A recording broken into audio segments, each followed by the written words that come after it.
अस्सलाम वालेकुम dear students, hope you all are fine. आज हमारा सॉफ्टवेयर वेरिफिकेशन एंड वैलिडेशन का थर्ड लेक्चर है।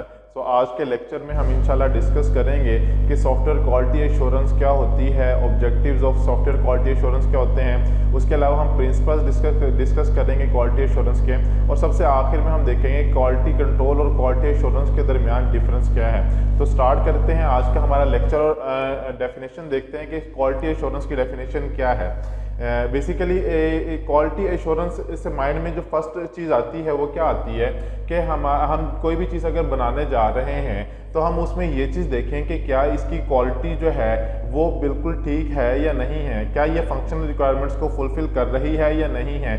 जो स्केड्यूल बनाया गया था कि मुझे इस टाइम से लेकर इस टाइम के अंदर ये प्रोजेक्ट या ये प्रोडक्ट बनानी है, क्या ये प्रोडक्ट उतने टाइम में या ये प्रोजेक्ट उतने टाइम में बना है या नहीं बना।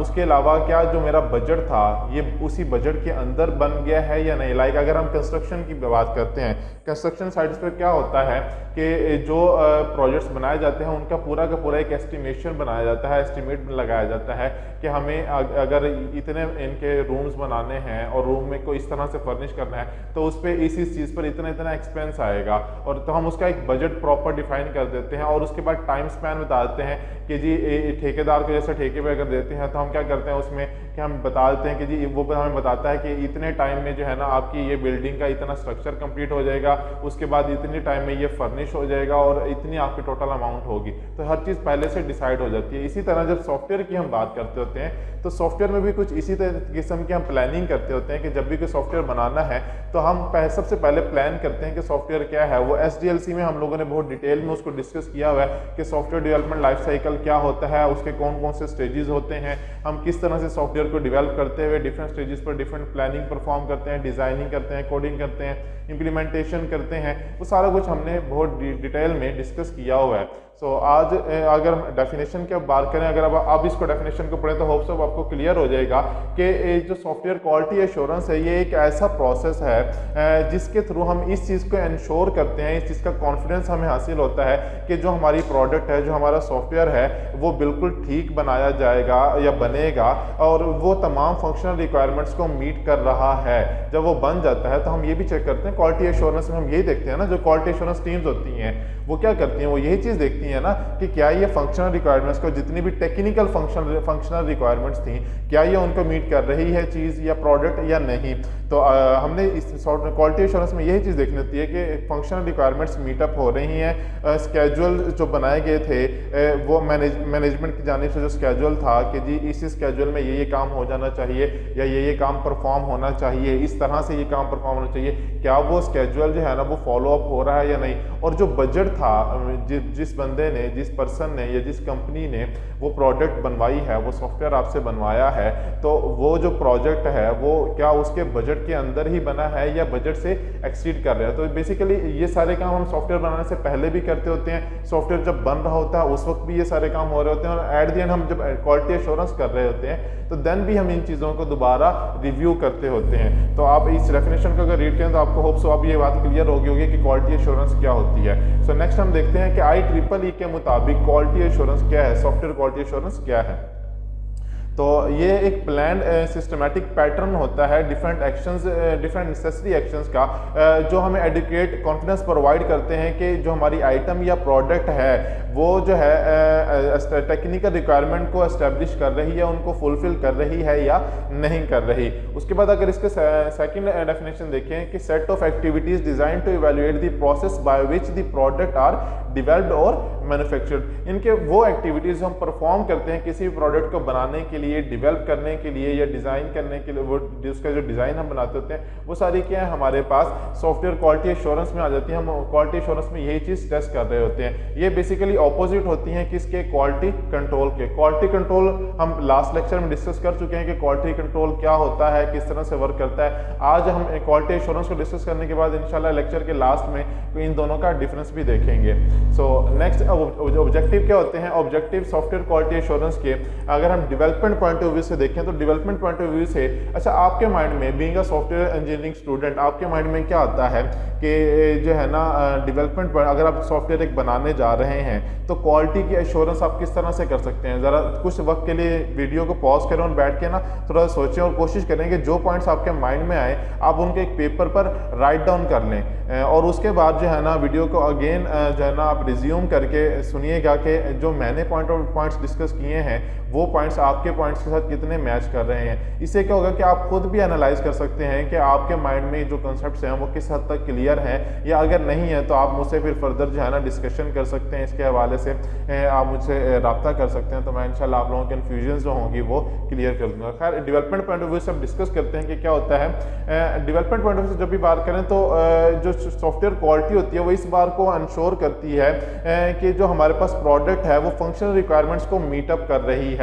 जैसे अभी हमने डेफिनेशन में डिस्कस किया कि क्वालिटी एश्योरेंस की डेफिनेशन क्या है कि वो हमारी फंक्शनल रिक्वायरमेंट्स को मीटअप करे, हमें ये कॉन्फिडेंस दे कि जो हमारी टेक्निकल रिक्वायरमेंट्स थी वो फुलफिल हुई हैं इस प्रोडक्ट के थ्रू। सेकंड थिंग क्या होती है एज पर द डेफिनेशन कि वो मैनेजेरियल स्केजुलिंग को जो है ना वो कंफर्म करती है और ये चीज़ कंफर्म करती है कि बजटरी रिक्वायरमेंट्स जो थी वो उसी के अंदर हमारी प्रोजेक्ट या हमारा प्रोडक्ट जो है ना वो बना है, फुलफिल हुआ है। उसके बाद क्या है, initiation and management of activities for the improvement and greater efficiency of software development and software quality assurance activities. तो वो ऑब्वियस ही बात है कि हम क्या करते हैं जब भी कोई प्रोडक्ट बनाने जाते हैं तो हम मैनेजमेंट के साथ मिलकर कुछ एक्टिविटीज़ को प्लान करते होते हैं, स्टार्ट करते होते हैं, देन उनको फर्दर हम एफिशिएंसी को इम्प्रूव करने के लिए फर्दर जो है ना इन्हेंस करते रहते हैं डिफरेंट स्टेजेस पर। जैसे कि SDLC जब हम लोगों ने पढ़ा था तो उसमें डिफरेंट मॉडल पढ़े थे, वाटरफॉल मॉडल, एजाइल मॉडल।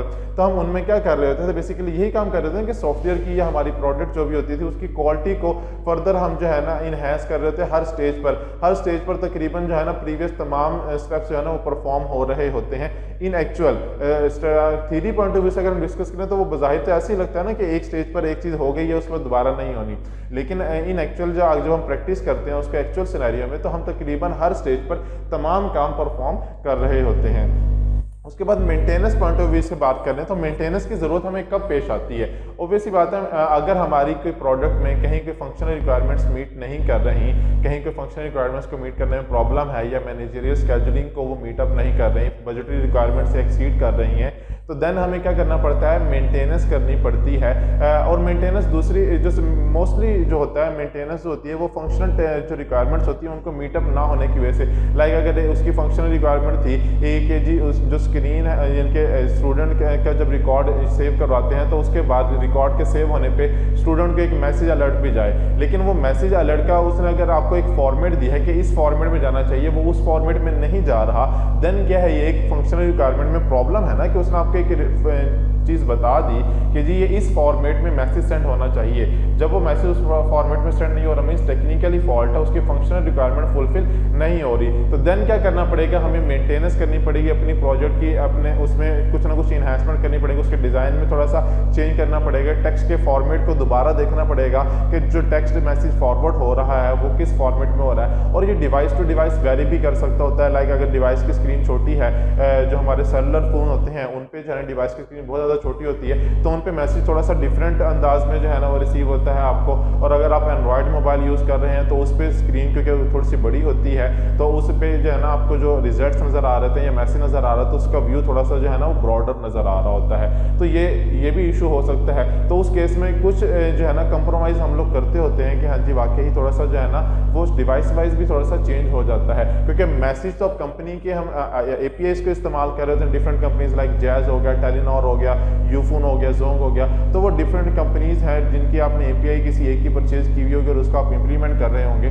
तो जब उसके थ्रू आप काम कर रहे हैं तो ऑब्वियस ही बात है कुछ रिस्ट्रिक्शंस वहाँ से भी होंगी, आपको APIs के यूज़ में भी कुछ रिस्ट्रिक्शन होंगी, कुछ फॉर्मेट का भी थोड़ा सा प्रॉब्लम हो रहा होगा। तो कहीं ना ना कहीं हमें कुछ ना कुछ कंपनसेट भी फंक्शनल रिक्वायरमेंट में करना पड़ता है। लेकिन ऐसा नहीं होता कि पूरा का पूरा डिज़ाइन, अब वो कहे कि सबसे पहले स्टूडेंट का नेम आना चाहिए, देन उसके फादर का नेम, देन टेक्स्ट होना चाहिए। अब आप सबसे पहले टेक्स्ट लिख दें और देन उसके स्टूडेंट और फादर का नेम जा रहा हो, तो ये तो गलत बात है ना। ये तो आप इसको तो आप ठीक कर सकते हैं, तो ये डिज़ाइन में प्रॉब्लम हो सकती है। तो आपको क्या होगा, अपना डिज़ाइन जो है ना वो फॉर्म इनके मैसेज सेंड करने का जो डिज़ाइन होगा, वो फॉर्मेट जो होगा उसको दोबारा से मॉडिफाई करना पड़ेगा मेंटेनेंस में। तो इस तरह से हम क्या करते हैं, अपनी प्रोडक्ट की मेंटेनेंस करते होते हैं। तो उसके और जो लास्ट स्टेप है इसमें, फर्स्ट टू जो हमने डिस्कस कर लिया, थर्ड स्टेप अगर आप देखें तो इसमें क्या कहते हैं, initiate and manage activities to improve and increase the efficiency of software maintenance and software quality assurance activities. So वही बात है, जब भी हमने डेवलपमेंट पॉइंट ऑफ व्यू से भी, असल में क्या होता है कि मेंटेनेंस में भी हम क्या कर रहे होते हैं, डेवलपमेंट पॉइंट ऑफ व्यू से ही दोबारा सोच रहे होते हैं ना, कि जो चीज़ एक दफ़ा डेवलप हो चुकी, जब फर्स्ट टाइम डेवलप कर रहे हैं तो हमने उसको सोचना है कि फर्स्ट टाइम कैसे हम इसमें ये सारे काम कर सकते हैं। जब वो डेवलप हो चुकी है, उसकी मेंटेनेंस की हमें ज़रूरत पेश आई है, तो मेंटेनेंस के टाइम पे भी हम क्या करते होते हैं, हमें अगेन डेवलपमेंट ही करनी है ना, उसमें कुछ ना कुछ इन्हेंसमेंट करनी है, कोई प्रॉब्लम्स हैं, कोई बग्स हैं, उनको फिक्स करना है। तो वो बेसिकली क्या है, डेवलपमेंट प्रोसेस ही है। तो आपको इसीलिए देखने में सिमिलर लग रही हैं कि हम तकरीबन सेम काम ही दोबारा कर रहे होते हैं, सिर्फ क्या है, पॉइंट ऑफ व्यू थोड़ा सा जो है ना वो चेंज हो जाता होता है कि अब हम मेंटेनेंस कर रहे हैं, अब हमें पूरी प्रोडक्ट डिजाइन नहीं करनी, मीन्स फर्स्ट पहले से वो डिजाइन है उसी डिजाइन को मॉडिफाई करना है। जबकि डेवलपमेंट जब फर्स्ट टाइम हो रही होती है तो हम पूरा का पूरा एक मॉडल क्रिएट करते होते हैं कि हमें किस तरह से सारे टास्क परफॉर्म करने हैं। अब हम देखते हैं कि तीन जो है ना जनरल प्रिंसिपल्स होते हैं क्वालिटी एश्योरेंस के। फर्स्ट ऑफ ऑल क्या होता है कि हमें पता होना चाहिए कि हम क्या करने जा रहे हैं, व्हाट यू आर डूइंग, कि आप क्या कर रहे हैं, आपको पता होना चाहिए। अगर आपको यही नहीं पता कि आप बना क्या रहे हैं, प्रोडक्ट जो बनानी है वो है क्या, अगर आपको यही चीज़ नहीं पता तो आप लोग सही तरह एक अच्छी प्रोडक्ट कभी भी नहीं बना सकेंगे। सेकंड क्या है, जो काम आप परफॉर्म कर रहे हैं क्या वो सही भी है या नहीं है, what you should be doing, कि भाई आपसे जो रिक्वायरमेंट आपको दी गई थी, जो फंक्शनल रिक्वायरमेंट्स आपको बताई गई थी या नॉन फंक्शनल रिक्वायरमेंट जो थी, वो मीटअप हो रही है या नहीं हो रही। आपसे रिक्वायरमेंट क्या, इनके आपकी वो कस्टमर है या फिर तो आपका क्लाइंट है, वो आपसे चाहता क्या, प्रोडक्ट क्या चाहता है। उसके बाद now how to measure the difference, तो उसके बाद हमें क्या करना होगा कि हमने जो प्रोडक्ट बनाई है और जो यूज़र की रिक्वायरमेंट थी उसमें डिफरेंस हमें मेजर करना होगा कि हम वो किस तरह से मेजर कर सकते हैं। तो स्टेप बाय स्टेप हम इनको देखते हैं कि हम किस तरह से ये सारे टास्क परफॉर्म कर देते हैं। पहला स्टेप है जो हम डिस्कस करते हैं, now what you are doing, कि हम क्या कर रहे हैं, हमें ये जानना चाहिए। तो उसमें क्या करना होता है, सबसे पहले हमें जो है ना वो क्या करना होता है, व्हाट इज बीइंग बिल्ड, हमें ये जानना है कि क्या बनाना है, हमें प्रोडक्ट के बारे में हमें पूरी इंफॉर्मेशन लेनी है, रिक्वायरमेंट गैदरिंग कंप्लीट करनी है। देन क्या करना है, how it is being build and what is currently does, कि भाई ये किस तरह से बनाई जा सकती है और ये जो है ना करंटली क्या कर रही है। अगर पहले से बेसिकली इनके उन सॉफ्टवेयर उनकी कंपनी में चल रहा है तो हमें पहले उसको भी एक दफ़ा जो है ना रिव्यू कर लेना चाहिए, देख लेना चाहिए कि वो सॉफ्टवेयर क्या काम परफॉर्म कर रहा है। देन उसके बाद जो है ना हमें अपना आइडिया सोचना चाहिए कि हम इसमें मजीद क्या क्या चीज़ें इन्हेंस कर सकते हैं, क्या क्या चीज़ें एडअप कर सकते हैं और अपनी प्रोडक्ट को मजीद बेहतर बना के हम उनको दें, ताकि जो है ना मार्केट में हमारी कंपनी का भी एक नाम हो, कंपेटिटर्स को भी हम जो है ना कम्पीट कर सकें। तो उसके लिए हमें ये सारी चीज़ें पहले सोच लेनी चाहिए। अगर आप एक सॉफ्टवेयर डेवलपमेंट प्रोसेस जो हमने SDLC मॉडल के दरमियान डिस्कस किए थे, अगर आप उसको एक मिनट के लिए ज़रा सोचें कि उसमें जो आपने सारे टास्क परफॉर्म किए थे उनमें क्या किया था, मैनेजमेंट स्ट्रक्चर जो था वो आपने डिफाइन किया था कि सॉफ्टवेयर को आपको कैसे मैनेज करना है।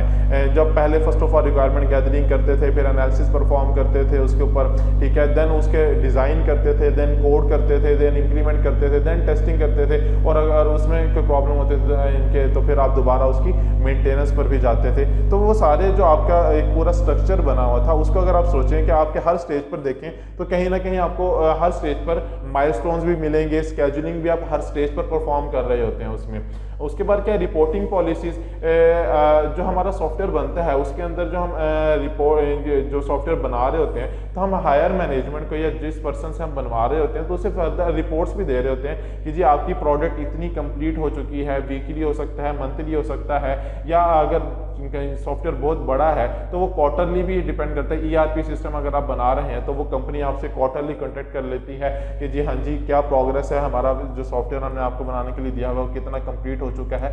तो वो डिपेंड करता है कि आपने रिपोर्टिंग क्या क्या क्राइटेरिया डिफाइन हुआ हुआ है आप दोनों पार्टीज के दरमियान, तो देन हम उसको देखते होते हैं। उसके बाद ट्रैकिंग होती है। ट्रैकिंग बेसिकली हर कंपनी कर रही होती है। जो भी कंपनी एक सॉफ्टवेयर बनवाती है या जो भी पर्सन एक सॉफ्टवेयर बनवाता है वो ट्रैक कर रहा होता है। और ये सिर्फ जिनके क्लाइंट एंड पे नहीं होता, डेवलपर एंड पे भी होता है। डेवलपर भी ट्रैक कर रहा होता है एक्टिविटीज़ को जो परफॉर्म हो रही होती हैं कि भाई इस वक्त कौन सा टास्क जो है ना वो सही तरह से काम कर रहा है या नहीं कर रहा, जो प्रोडक्ट है वो बिल्कुल सही वे में बन रही है या नहीं बन रही। तो ये सारे काम तकरीबन हम परफॉर्म कर रहे होते हैं दोनों एंड पर। उसके बाद now what you should be doing, अब हमें ये जानना है कि हमें जो है ना क्या चीज़ जो है ना वो करनी है, ठीक है ना, क्या हमसे एक्सपेक्टेशन है। Having explicit requirements and specification, तो इसके लिए फर्स्ट ऑफ ऑल जो है ना हमें जो रिक्वायरमेंट्स हमारे पास हों वो बिल्कुल वाजे होनी चाहिए। अगर एम्बिगुअस रिक्वायरमेंट्स होंगी तो देन ऑब्वियसली बात है कि जो प्रोडक्ट बनेगी या जो सॉफ्टवेयर बनेगा वो भी ठीक नहीं होगा, वो भी उतना एफिशिएंट नहीं होगा जितना कि चाह रहा होगा क्लाइंट आपसे।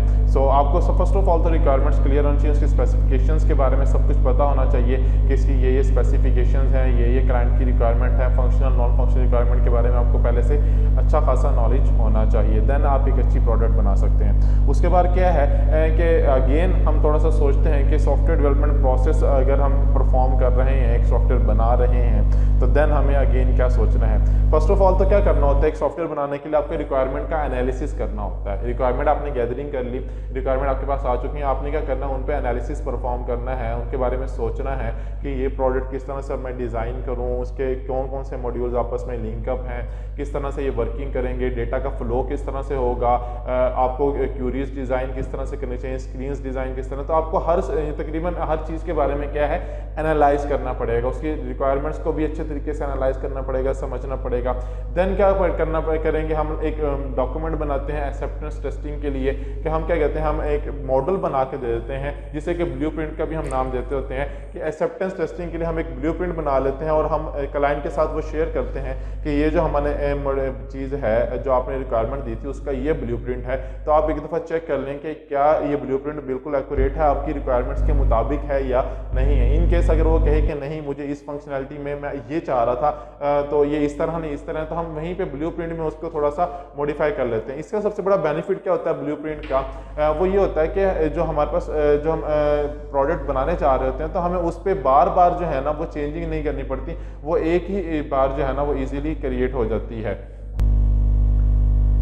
सो फ्रीक्वेंट यूज़र फीडबैक, ऑब्वियसली बात है जब हम कम्युनिकेट कर रहे हैं बार बार जो है ना तो हमें फ्रीक्वेंटली जो है ना वो जो यूज़र होगा उसका फीडबैक भी मिलता रहेगा, क्लाइंट का भी फीडबैक मिलता रहेगा। और अगर हम साथ के साथ उसको इम्प्लीमेंट भी कर रहे हैं तो देन हम जो पर्सन उसे टेस्ट कर रहा है, जो इस्तेमाल कर रहा है, तो हमें उसका भी एक अच्छा फीडबैक मिल सकता है। अच्छा, उसके बाद हम देखते हैं now how to measure the difference. अब हमें अगर उन दोनों के दरमियान डिफरेंस को मेजर करना है तो हम डिफरेंस को कैसे मेजर कर सकते हैं। फर्स्ट ऑफ ऑल क्या करना है कि हमें कंपेयर करना है कि जो काम किया जा रहा है और जो काम इनके करना चाहिए था, उन दोनों क्या वो दोनों काम जो है ना वो बिल्कुल सही हो रहे हैं या नहीं। फॉर एग्जांपल अगर आपने जो प्रोडक्ट बना ली है वो और जो आपसे रिक्वायरमेंट थी आप उनको कंपैरिजन करवा लेते हैं, उससे आपको बिल्कुल बहुत अच्छे से क्लियर होता है कि आपने जो प्रोडक्ट बनाई है वो कितनी ज़्यादा एक्यूरेट है या एफिशिएंट है या रिक्वायरमेंट को मीटअप कर रही है। उसके बाद इसके अंदर जो है ना 4 कॉम्प्लेक्सिटी मेथड्स होते हैं जिनको हम मोस्टली देखते होते हैं कि फर्स्ट ऑफ ऑल होता है फॉर्मल मेथड्स। फॉर्मल मेथड क्या होता है कि हम मैथमेटिकली जो है ना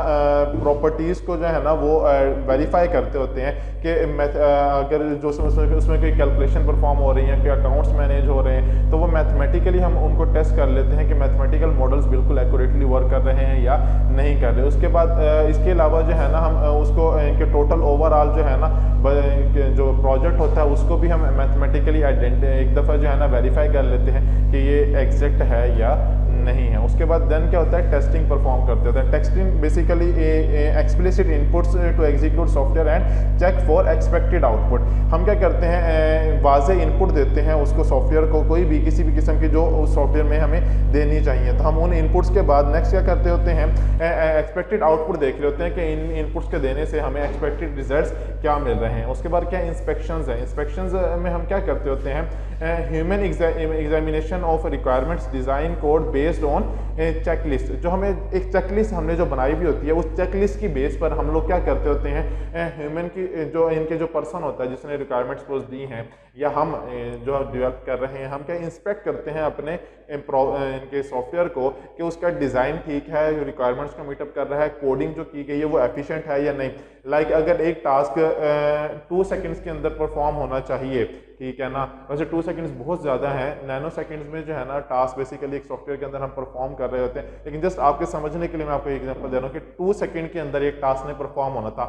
एक स्क्रीन से दूसरी स्क्रीन पर अगर आप शिफ्ट कर रहे हैं तो उसका जो शिफ्टिंग का टाइम था वो 0.5 सेकेंड था, ठीक है ना, इनके हाफ सेकेंड था कि हाफ सेकेंड में एक स्क्रीन से दूसरी स्क्रीन पे आपने शिफ्ट हो जाना है। जब ये काम करने जा रहे हैं तो अब आप टेस्ट करके देखेंगे, टेस्ट इंस्पेक्शन करेंगे उसकी कि क्या ये वाकई ही शिफ्ट उसी टाइम में कर रहा है या नहीं कर रहा। अगर तो नहीं कर रहा तो विच मीन्स हो सकता है कि कोड जो एग्जीक्यूट हो रहा है हो सकता है उसमें नंबर ऑफ लाइन ज़्यादा हो, हम कोड को मजीद एफिशिएंट बना सकते हो।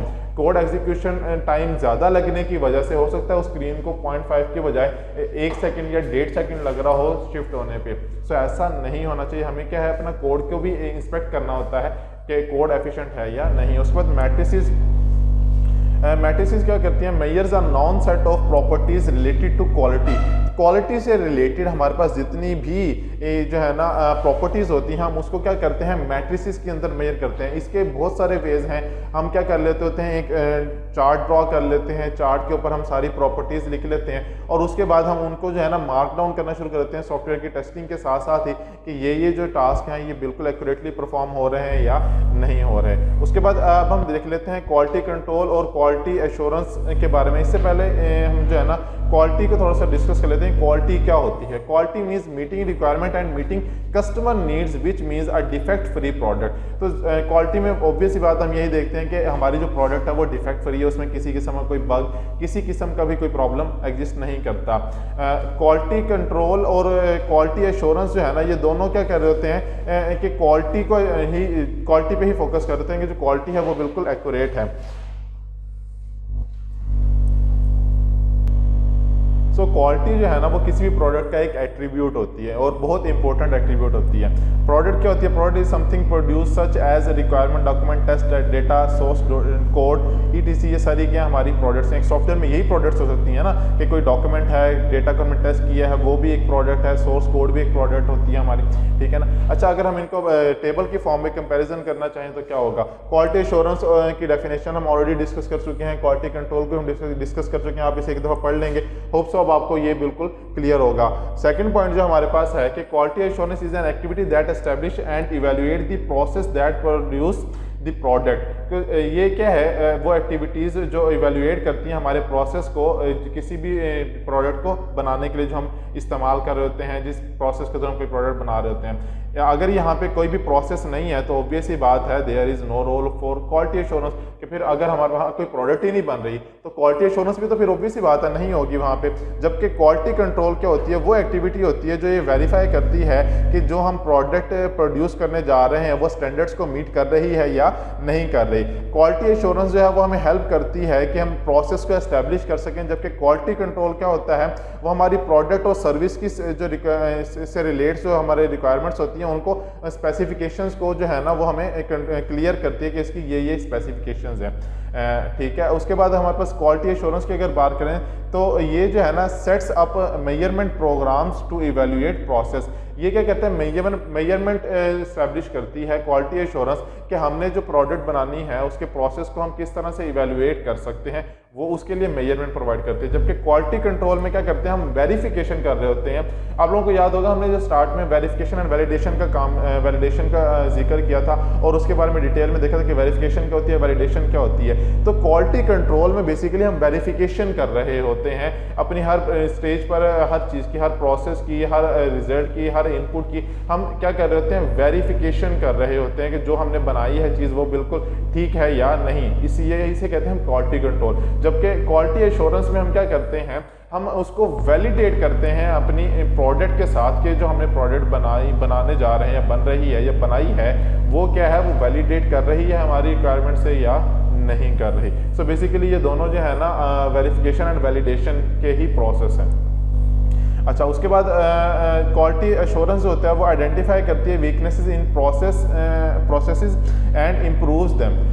ऑब्वियस सी बात है कि क्वालिटी एश्योरेंस के थ्रू हम क्या करते हैं, अपने किसी भी प्रोसेस में अगर कोई वीकनेस है, कोई प्रॉब्लम है, तो हम उसको क्या करते हैं, फर्स्ट ऑफ ऑल आइडेंटिफाई कर पाते हैं एश्योरेंस के क्वालिटी एश्योरेंस के थ्रू, देन उसको इंप्रूव करने की कोशिश करते हैं। जबकि क्वालिटी कंट्रोल में हम क्या करते हैं, डिफेक्ट्स को जो है ना आइडेंटिफाई करते हैं और प्राइमरी पर्पस जो होता है ना डिफेक्ट्स का, हम उसको आइडेंटिफाई करते हैं और क्या करते हैं, उन डिफेक्ट्स को करेक्टिंग के जानिब लेके जाते हैं कि इनका जो प्राइमरी पर्पस क्या था इनके प्रॉब्लम का, और हम फिर उसको करेक्ट कैसे कर सकते हैं। क्वालिटी कंट्रोल में हम ये चीज़ देखते होते हैं। Quality assurance is a management responsibility frequently performed by a staff function. तो जो स्टाफ फंक्शन होता है हमारे पास, बेसिकली वो क्वालिटी एश्योरेंस परफॉर्म कर रहा होता है। क्वालिटी एश्योरेंस का जो स्टाफ होता है वो हमारे पास क्या करता है, क्वालिटी एश्योरेंस मैनेजमेंट को परफॉर्म करता होता है, इसकी रिस्पॉन्सिबिलिटीज को परफॉर्म करता है। जबकि क्वालिटी कंट्रोल क्या है, वर्कर्स जो हमारे होते हैं, जो हमारे कोई प्रोडक्ट बना रहे होते हैं, वो वर्कर्स हमारे क्या होते हैं, क्वालिटी कंट्रोल को